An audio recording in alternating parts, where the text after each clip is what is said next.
Crossing এবার সেখানেই কিন্তু প্রতিবাদ মঞ্চ তৃণমূল কংগ্রেসের এবং রাজ্য জুড়ে ব্লকে ব্লকেও আজকে প্রতিবাদ কর্মসূচি তৃণমূল কংগ্রেসের রয়েছে। বাংলা ভাষা সন্ত্রাসের বিরুদ্ধে ভাষা আন্দোলন চলবে, যেমনটা পরিষ্কার বলছেন মুখ্যমন্ত্রী মমতা বন্দ্যোপাধ্যায়। অন্যদিকে শুধুমাত্র যে ডরিনা ক্রসিং কিংবা রাজ্য জুড়ে নয়, এবার বিধানসভার ভিতরেও কিন্তু আন্দোলন তৃণমূল কংগ্রেসের। একেবারে প্রস্তাব আনা হচ্ছে রাজ্যের শাসক দলের তরফে। ভিন রাজ্যে বাংলা ভাষীদের উপর হেনস্থার বিরুদ্ধে আজ বিধানসভায় প্রস্তাব আনছে শাসক পক্ষ। আজ ও বৃহস্পতিবার দুদিন 2 ঘন্টা করে হবে আলোচনা। 4 ঘন্টা এই বিষয় নিয়ে আলোচনার জন্য ধার্য করা হয়েছে। একেবারে বিধানসভার বাইরে বিধানসভার ভেতরে এই ভাষা আন্দোলন নিয়ে অল আউট তৃণমূল কংগ্রেস। আমরা আরো বিস্তারিত বিষয়ে জানবো। শ্রেয়সী গঙ্গোপাধ্যায় আমাদের অপর প্রতিনিধি সরাসরি রয়েছেন আমাদের সঙ্গে। শ্রেয়সী, বিধানসভার বাইরে রাজ্য জুড়ে প্রতিবাদ আন্দোলন তৃণমূল কংগ্রেসের রয়েছে, আর এবার বিধানসভার ভেতরেও বাংলা ভাষীদের উপর হেনস্থার বিরুদ্ধে প্রস্তাব আজকে শাসক শিবিরের।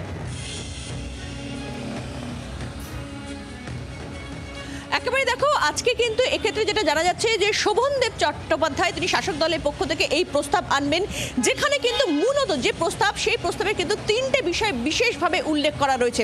প্রথমত প্রস্তাবে স্পষ্টত যেটা বাংলা ভাষীদের উপর যে অত্যাচার করা হচ্ছে, বাংলা ভাষায় কথা বললেই বাংলাদেশি তকমা দিয়ে দেওয়া হচ্ছে, তাদেরকে বাংলাদেশে পাঠানোর একটা চেষ্টা করা হচ্ছে, এই সামগ্রিক বিষয় উল্লেখ রয়েছে। কিন্তু পাশাপাশি কিন্তু আরও 3টে বেশ গুরুত্বপূর্ণ বিষয় রয়েছে, যেখানে প্রথম বিষয় অবশ্যই বলা হচ্ছে যে বাংলা ভাষা এই মুহূর্তে গোটা বিশ্বে কোন জায়গায় রয়েছে।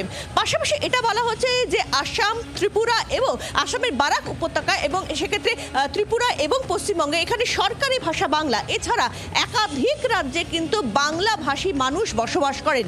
দ্বিতীয়ত সেখানে কি বলা হচ্ছে যে এক্ষেত্রে একটা বিষয় খুব উল্লেখযোগ্য, সেখানে বলা হচ্ছে যে দেশের বৃহত্তম যে শাসক দল, সেই শাসক দল বিভিন্ন ক্ষেত্রে এই যে মানুষদের, বাংলা ভাষী মানুষদের ওপর যে অত্যাচার হচ্ছে, সেই অত্যাচারে কিন্তু তারা সেক্ষেত্রে প্রত্যক্ষ বা অপ্রত্যক্ষভাবে তারা মদত দিচ্ছে। অর্থাৎ সরাসরি বিজেপির কথা বলা নেই, কিন্তু বলা রয়েছে যে এক্ষেত্রে দেশের বৃহত্তম যে শাসক দল, সেই শাসক দল কিন্তু এক্ষেত্রে সরাসরি বা প্রত্যক্ষ বা পরোক্ষভাবে কিন্তু বাংলা ভাষীদের উপর যে অত্যাচার হচ্ছে, সেই অত্যাচারে কিন্তু তারা মদত দিচ্ছে।